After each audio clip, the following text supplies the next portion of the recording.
در برنامه اخباری آزادی از حوادث تاجیکستان و جهان خواهیم گفت. سلام دوستان مهربان، امروز 13 سپتامبر است و در برنامه این گزارش را داریم. در شهر دوشنبه وزیران کارهای خارجی 5 کشور آسیای مرکزی روزنامه نشست رهبران ممالک منطقه را بررسی کردند. ولادیمیر پوتین رئیس جمهوری روسیه منفعت مردم کشورش را بالاتر از ورود مهاجران می‌داند. و نقاش جوان گلستان فتاح میگوید سهم خوشتومنش در پیشرفت ایجادی او خیلی بزرگ است. من خودم روزیم، من هر وقتی میرم که این را تعریف میکنند من یک کرتای دیگه میکنم گویا. امروز در شهر دوشنبه در حوشیه نشست سران کشورهای آسیای مرکزی همایش وزیران خارجه کشورهای منطقه برگزار شد. سیروجدین مهریدین وزیر کارهای خارجه تاجیکستان 4 همتای خود را در بستانسرای حکومتی استقبال نمود. بعداً با بررسی روزنامه نشست سران کشورهای آسیای مرکزی شروع کردند. در این نشست 5 وزیر کارهای خارجه منطقه شرکت داشتند. جزئیات بررسی روزنامه پشت درهای بسته ماند.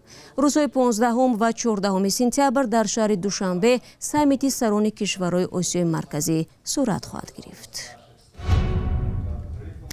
ملاقات پرزیدنتان آسیای مرکزی اینک 5 سال اخیر به یک محفل خاص رهبران منطقوی تبدیل شده است.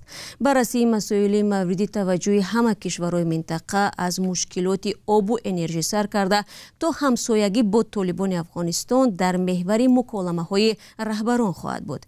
ولی تحلیلگرانی که با همکاران ما صحبت کردند درباره اختلاف‌های حل نشده میگویند. خیرمان بقازاده و خورسند خرماف گزارش میدهند.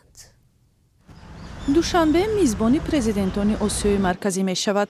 واخوری سران کشورهای قزاقستان، قرقیزستان، ازبکستان، ترکمنستان و تاجیکستان خصوصیت مشورتی داشته بعد سال 2017 باری 5 برگزار می شود. مقامات تاجیک تقویت مکالمه با اعتماد و رشد همکاری های منطقوی را از هدف های مهم این جلسه می نامند.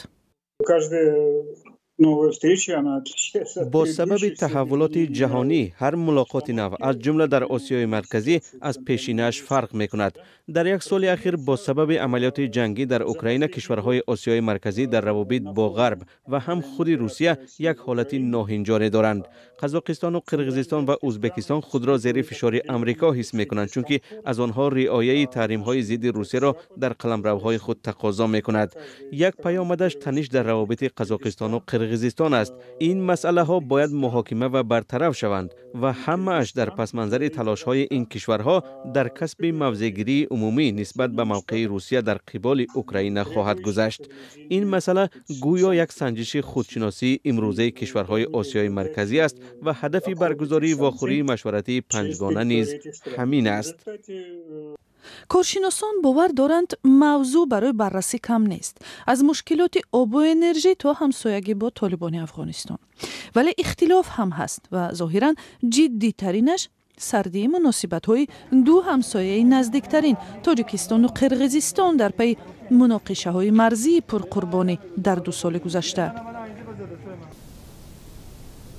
متاسفانه ما در متن تحولات سالهای اخیر آسیای مرکزی از جمله در درگیری‌های مسلحانه مرزی بین تاجیکستان و قرقیزستان موضع‌گیری واحد و یگانه کشورهای منطقه را مشاهده نکردیم و امیدواریم که نشست دوشنبه و نشست‌های بعدی کشورهای آسیای مرکزی را به طرف تشکیل یک ساختار، یک سازمان منطقوی که بتواند آسیای مرکزی را به عنصر فاعل یا سوبیکت مناسبت‌های بین المللی تبدیل بدهد هدایت خواهد کرد. واقعا هم روابط میان تاجیکستان و قرقیزستان در یک مرحله مرکب رشد قرار دارند، ولی تشکیل همین جلسه های بسیار جانبه امیدی را برای از بین بردن اختلاف ها فراهم آورده مکالمه میتواند در پیدا کردن راه حل ها مساعدت نماید. در اول تطبیق طرحهای اقتصادی و زیربنیادی میتواند کمک کند. اکثر هم صحبتان رادیوی آزادی به این نظرند که آمادگی کشورهای منطقه به ادامه مکالمه‌های سیاسی هر ساله میتواند قدمی مثبتی برای پیشگیری کردن از اختلاف‌ها و هم موضع‌گیری مشترک در پیش چالش‌های آینده گردد اگر چنین اراده صمیمی باشد. رو می‌رویم به موضوعهای دیگر. ولادیمیر پوتین رئیس جمهوری روسیه منفعت مردم کشورش را بالاتر از ورود مهاجران دانست. او در این موضوع ضمن فروم اقتصادی شرقی در ولادیوستوک صحبت کرد. پوتین گفت حالا شماره مهاجران چندان زیاد نبوده، اکثریت در بخش ساختمانی کار میکنند. ولادیمیر پوتین افزود بسیار مهم است که جریان مهاجرت برای مردم روسیه عنصرهای ناراحت کننده نداشته باشد و اگر ورود مهاجران به این کشور ضرور است پس باید آنهایی را انتخاب نمود که به اقتصاد این کشور لازمند. همچنین پوتین تاکید نمود نباید اجازه داد که محله‌های خاص مهاجران در روسیه تشکیل کرده شود.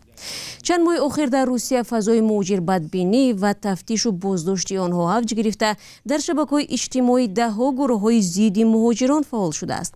همچنین برخی از وکیلان روس طلب نمودند که برای مهاجران کشورهای آسیای مرکزی ویزا جاری گردد، ورود آنها به کشور منع و یا به جنگ برده شوند. برمیگردیم به دوشنبه. ماه جاری از قتل احمدشاه مسعود، فرمانده مشهور مجاهدان و وزیر سابق دفاع افغانستان 22 سال پر شد. امروز در پایتخت تاجیکستان محفل یادبود این قهرمان ملی افغانستان برگزار کردید. سالهای گذشته در مراسم‌های گرامی‌داشت احمدشاه مسعود برخی از مقامات تاجیکستان و سفیران کشورهای خارجی مقیم دوشنبه شرکت می‌کردند. این دفعه محفل چگونه جریان گرفت در گزارش امیر اسایف تماشا می‌کنیم. برخیز ای دلاور، برخیز ای دلاور، به شیر هست پنشیر، ریزد ز چشم عالم خونانه همچو باران. همایش برای گرامی‌داشت خاطره احمدشاه مسعود در سفارت افغانستان در دوشنبه با حضور پناهجویان افغان و مهمانان دیگر، سفیر کابل اظهار امیدواری کرد که روز برسد و چنین مراسم و جشن‌ها را در افغانستان برگزار کنند که زیر دست طالبان است. هر کس خودش می‌آمد شمع خود را می‌ماند و امروز در این محفل بزرگ از هفته شهید اشتراک کردند. و همه‌تان یک بار دیگر خوش آمدید میگم با آرزومندی روزی که روزهای مذهبی، روزهای تاریخی و روزهای قهرمانای خود را در زیر آسمان نیلگون سرزمین خود با تجلیل بگیریم و در سرزمین خود باشیم. حاضران نشست حکومت طالبان را تنقید می‌کردند که با آمدن به سر قدرت در 2 سال پیش مردم و به خصوص زنان را از حق زیادی انسانیتشان محروم کردند. ما که نیستیم صدا بلند میکنیم، در واقع صدای مقاومت هست. صدای مقاومت تنها در کوهپایه هندوکش نیست، صدای مقاومت در امی هم است که بلند میشه و شما حضور پیدا میکنین و خاطر روح شهدایی که در مقابل اینمی لشکر وحشت و بربریت ایستادند. چهره‌های شناخته تاجیکستان نیز در محفل حضور داشتند.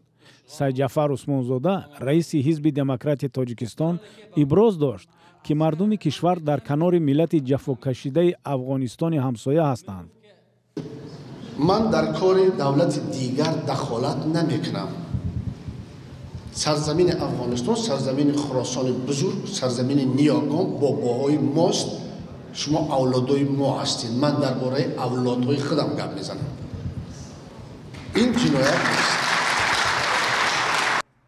احمدشاه مسعود که از فرماندهان سابق جبهه مقاومت و یک چهره معروف در افغانستان سال 2001 در نتیجه یک حمله تروریستی کشته شد، او در بین مردم تاجیکستان هم شهرت زیاد دارد. خب ما اگر به پدیده احمدشاه مسعود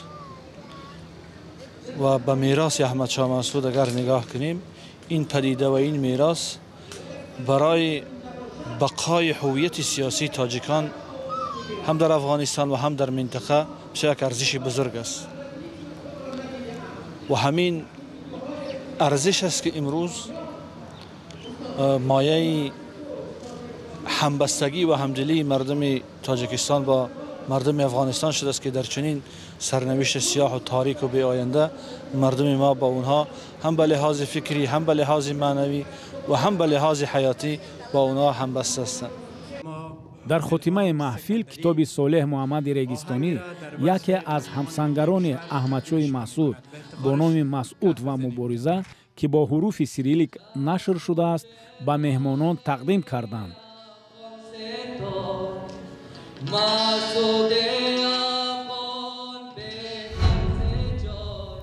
برنامه اخبار آزادی را ادامه میدیم. در تاجیکستان زندگی یک جای عروس با خوشتومند در چند سال اول اویله‌داری به مانند قانونی نانوشته است. ایده خوشتومندها را برای بی‌احترامی و جبر به کلین‌ها تنقید و برخی دیگر برای حمایتشان از اویله‌های جوان ستایش می‌کنند. نمونه‌های خوب و با مشورت همزیستی خوشتومند و عروس نیز جای دارند. از جمله در گزارشی که همکارم محمود جان رحمتزاده تهیه کرده است می‌بینیم که چگونه یک خوشتومند در نویای واسه برای پیشرفت کاری کلینش مساعدت می‌کند. از این طرف که این نقاش گیرا پیریخ‌های تاجیکستان را به نمایش می‌گذارد. تلاش رسام فراتر از آن به تصویر کشیدن عظمت پیریخ است. او می‌خواهد این چنین آبشوی پیریخ و گردشگران را در آنجا جا کند. گلستان فتا هنوز این شاهکاری را تکمیل نکرده است. برای به آخر رساندن آن کم تلاش بیشتر می‌طلبد. جالب اینجاست که نقاش پیش از این ده‌ها تصویرهای دیگر را آماده کرده است. وقتی که رسم کشی من شروع میکنم در کار مقصد که یگان جو تماشا میبرشون، مقصد که همین طرفی من دورشان میکنه کمتر که من با فکرم پریشان نشوم. این رسام جوان 26 سال دارد و در برابر کار به نگاهبین دو دخترش نیز مشغول است. او یگان مکتبی عالی یا کورس رسامی را ختم نکرده است. شوق و آرزوی کودکی گلستان را رسام کرد. پس از ازدواج خوشتومن گلستان به استعداد او پی برد و به رسامی تشویق کرد. هرگاهی که گلستان قلم را به دست میگیرد خوشتومنش به نگاهبین کودکان بند می شود. با همین وسیله گلستان توانسته است در چند چاره‌بینی شرکت کند. خوشتومن من آدم خاکسار، آدم میفهمیدگی با سواد، مقصد که نمیخواه که همه کسب ما هنر ما ای بین بروه. میخواه که مقصد کسب ما که ما هم خیلی شانس دارم هم خیلی تالنت دارم گفتی رسو، مقصد که نمیخواه که همه به یغما روه، میخواه که همه جهانی شوه. حتی در آغاز شوهر گلستان به تلاش‌های او مقاومت میکرد، اما با راهنمایی و دستگیری خوشتومنش گلستان توانست شوهر را راضی کناند. حالا شوهر هم همراه مادرش گلستان را تشویق میکند تا در رشته‌اش پیش رود. در هر چاره‌بینی که به آن گلستان دعوت می شود خوشتومنش همراهش است. تون بچم خیلی امی استعداد نه خونده نه امی خدا دو دستش در می مکتب 50 مثال همینجا خونده است. یه رسم میکشه که خود او رفتن ایسا به رسمای جا گرفتن. این را بین بیش خیلی بریم خود گفتم یگون چی میشه آخه این قوازمونو در اشتراک هستن خچی گرفتیستن بچه یه خدا دو در چیزشه خیلی گفتیم روزی شد. گلستان فتا 5 سال پیش با پسری زینب ازدواج کرد. حالا آنها در دهه کدوچی ناحیه واسه زندگی میکنند. در دهه چاره‌بینی شود گلستان را دعوت میکنند. ای بچه مادر روزی باشه اون فرزندم روزیه یک من خودم روزیم. من هر وقتی میرم که این را تعریف میکنند من یک کرته دیگه میکنم گویا. طی چند سال گذشته سفر هنری گلستان پیشرفت‌های چشمگیر داشته است. خوشتومنش زینب فیضاوه با کلینش پیشنهاد کرده است که پیریخ‌های تاجیکستان را رنگ‌آمیزی کند. با گفته خانم زینب کار کلینش به او نیز نیرو میبخشد. محمود جان رحمتزاده، آزادی، ناحیه وسه. و بینندگان عزیز یک خبر دیگر هم داره. مقامات تاجیکستان که آوردن ماشین های کهنه را از خارج منع کردند در مزایده بیش از 150 نمود این ماشین ها را به فروش میگذارند. شما میتوانید تفصیلات این خبر را در صفحه ما بخونید.